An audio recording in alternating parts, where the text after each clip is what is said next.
Yo, what's going on, guys? So today we're gonna do a little bit of a special episode. I don't know why it's special, but it's special. We're gonna do contenders versus pretenders. So this video is gonna be a little bit of a two-parter. So we're gonna talk about the Eastern Conference first, and then in another video we'll talk about the Western Conference. We wanted to split them up just so we don't make the video super long, and I feel like that's more content for you guys. I think we did something similar a few months back. Yeah, but a lot of things have changed since then. And no, this is a conversation that we were having yesterday. We're looking at the standings and we realize a lot of those teams we don't take serious. So we're gonna disrespect some teams, give it a buck. There's always gonna be those teams that are kept teams. Of course. Every single year. We got the Utah Jazz for like 100 years. And look, if we get surprised, we get surprised. Yeah. We're just going off what we have seen in the past years, what we believe, the experience that the players have, and that's it. The Celtics, 100% contenders. They're actually my favorites. Yeah. Right. I think that's the team that's the most secure. They have the least question marks submitted to the finals last year, so they have that experience going into the season. They have the motivation. Tatum must look like an absolute superstar, and Brown is a all-star, no question. And then they have like amazing role players, great coach. I don't know because this coach like pulled up last second. I do think Ime Udoka is still better though. Yeah, probably, but I feel like this team knows each other so well that the coach doesn't matter as much. So I would definitely agree. I think Tatum has grown. He's become better. Let's see if he doesn't. I mean, he choked a little bit last year in the finals, so we can say that. So hopefully he's grown from that, kind of like LeBron did, and he comes back and plays even better. I really like that team. They have I think their biggest hole last year was maybe like a point guard, and they were able to get Malcolm Brogdon, which is amazing. He's been playing incredible, like incredible. This dude is now missing. The Derek White pulled up out of nowhere, won Player of the Week, playing incredible too. It's like they have like all these different players that are great. Even Payne Pritchard. Payne Pritchard is really, really good. He barely even plays for them. Right, number 2, the Milwaukee Bucks. I think these are my favorites. I've been saying that for a minute. I just really like the construction of this team. I really like Drew Holiday. I think he's played incredible. I do have one caveat with them though. I think for them to fully be contenders, Middleton has to play like himself. We haven't seen that this year. With this team, I don't think this team by itself can win a championship. But I think if we get Chris Middleton or something even close to it, then perhaps. I mean, Giannis is the best player in the NBA. Drew Holiday has been an all-star this year. He's been amazing. He's still a terror on defense. And then Brook Lopez, another guy, blocking every shot. They were able to get Jay Crowder. We didn't like how much they gave up for him, but at the end of the day, that was a great pickup. It was a good pickup. They have guys like Pat Connaughton. They have guys like Grayson Allen, who I'm a big fan of. That's why I didn't want them to trade him, because I think fan of as a player, not as a player, definitely not as a person. But I really like that he's a really good shooter. And he's a scrappy defender, a little bit too scrappy. And then I love Bobby Portis.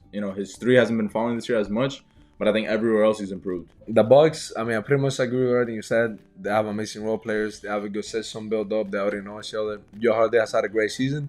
And I do believe that if Middleton comes back to what we know him as, they definitely have a chance. That series between the Bucks and the Celtics of Adam is going to be amazing.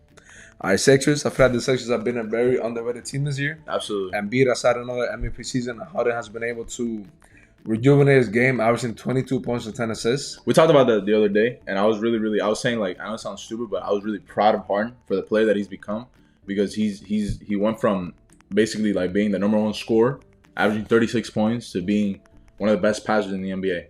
And I think the way he's been able to take that leap and that jump, obviously we've always seen his passing ability, but to take that jump from barely scoring to mostly just facilitating is incredible. We see games, 10 assists in the first quarter, 10 assists in what I'm saying? He's going crazy. It's really impressive for him. Shout out to him. He's become like an unselfish player, and he took less money in the offseason, which we always appreciate. And then just besides that, man, they have Tyrese Maxey coming off the bench, which I love that great move. Score. Tobias Harris, at the end of the day, he's still a player that can go off every now and then. We talked about it in the beginning of the season. We talked about how they shouldn't start both Maxey and Tobias Harris, because I think both of them are not the best defenders, and they're mostly scorers, so they need touches. And I think moving DeAnthony Melton to that starting lineup, he's a great defender, and he can knock down the three. I think that's a much better fit, having Tyrese Maxey just do whatever he wants off the bench. He's been incredible. Have other role players. Tucker, always going to be a great role player. Yeah, he's been a little bit disappointing this year, but if you're really looking for PJ to do that much, then at the end of the day, Tucker is always going to be just a big body out there. So I noticed we didn't talk that much about Embiid. I mean, Abram mentioned that he's an MVP candidate, and that's 100% facts. Like, this man is playing out of his mind again this year. He continues to be super impressive, and I think he continues to develop in a way that is, like, crazy. Like, this man literally gets better every single year. Like, to me, it's between him and Jokic right now for the MVP. I wouldn't be mad if they give it to him. But, I mean, he's playing incredible.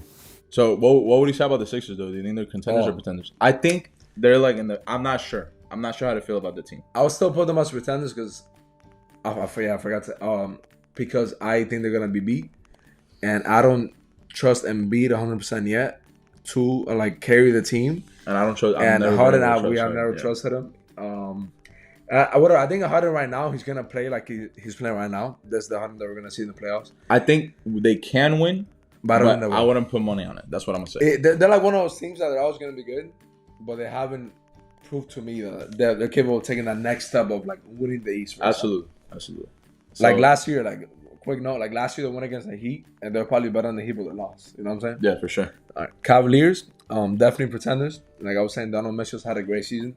Garland, Mobley, Jared Allen have all played good. But at the end of the day, they're still too young, I think. You know, I give them a few more years. They might have a chance in the future. I feel like I might be tripping with this, but I feel like their depth is not the best. Absolutely. Like you look at their bench, it's not looking too good. Curtis LeVert has played kind of whatever this year. Most inconsistent player in the league. I always say about their depth is lagging. If you really look at that bench, they really have nothing. I mean, they're relying on Danny Green to take a. That's why Danny Green signed to that team, because he was going to get a significant role. Can't really be relying on the old ass Danny Green to be basically your bench player. Ricky Rubio, he's been okay. He's been solid this year. Obviously, he came back from a bad injury. But yeah, nothing really on that bench. I think they gotta fix the bench and get a little bit older. I think once they start growing into themselves, like Garland and Allen and Mobley, and maybe we can see them take a little bit of a jump, especially if they fix all their pieces around them. Yeah, not even no hit on against them. They have done a great job building this team, and they should keep it together. It's just add little pieces here and then. But keeping Garland, Mobley, and then Mitchell. I mean, Mitchell's still pretty young, so he can stay there for a few years while like rushing to get a championship. Yeah, that's pretty much all I'd say about it. So no one else really has a chance. I mean, we look at the Nets. I mean, that's a team full of role players. Yeah, I don't think they're going to do anything. If you with Kyrie and KD, I would have actually put them as contenders, but they're not there anymore. Obviously, the Knicks, shout out to them for making it to the playoffs again. Well, it looks like they're going to make it to the playoffs. Jalen Brunson has had a fiery season, man. I'm actually proud of him because I didn't expect this much. I knew he was going to have a great year, but I wasn't sure if it was just like a hot streak that he had against the Jazz in the playoffs, but he has proved that he's more than that. And the Heat, I'm a bit biased because I'm a Heat fan, but I would never count them out. You know, Butler always turns up in the playoffs. Bam has had a fire season. And he has shown to be like a clutch player. He hasn't always performed in the playoffs, but he can definitely turn it on. And then maybe Lowry, like he's a veteran. He's an experienced player. He has won a championship. So maybe he also turns it up in the playoffs.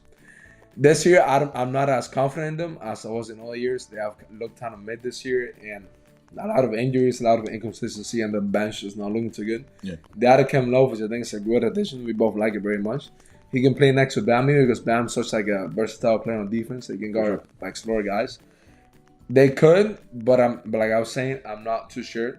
I will pick all the other teams. Like I'll pick the top 3 teams over them right now. I'll probably put them as 4 in terms of like how confident I am. More than the Cavs? Yeah, 100%. Really? Yeah. Interesting. Like no question about it for me. I think if the Heat and the Cavs play against each other, the Heat are beating them in 6 games. Like, that's interesting. Interesting. I don't know how I feel about it. I don't know. I'm not sure because I haven't seen anything at all from the Heat that makes me think that. But from the years past, for sure.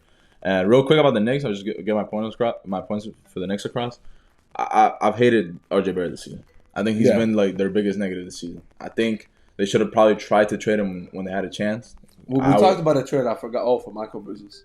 Yeah, Michael Bridges. Yeah, we did. We said that. I think Michael Bridges. That would be cool just for Brunson and Josh Hart, so they can play with a college teammate. But I think they could have definitely. Anunoby could have been a really nice piece too. Michael and Anunoby, or if they would have been able to pull off that Donovan Mitchell trade in the offseason, that could have been real sexy.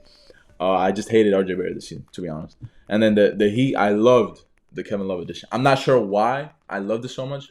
But it just feels right. It really does, bro. I don't know. It just makes me want to believe in them. It's weird because I'm like, oh, this is like a game changer for them, which is crazy, right? I don't know. I just really like the I was just happy they made a move.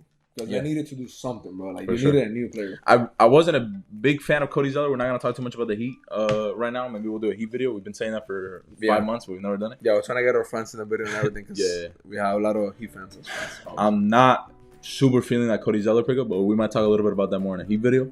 Then the other ones really to me have 0.000 chance. Yeah, the Hawks have been disappointing. Everybody else is just mid, bro. Yeah, there's nothing to say about them. Patrick Beverley to the Bulls. That's whatever. He swears he's gonna get to the playoffs. He might, but all right. Thank you guys so much for watching. Subscribe. Let us know in the comments if you agree. We could be capping. You know, we don't watch every single team, but this is our opinion based on what we know.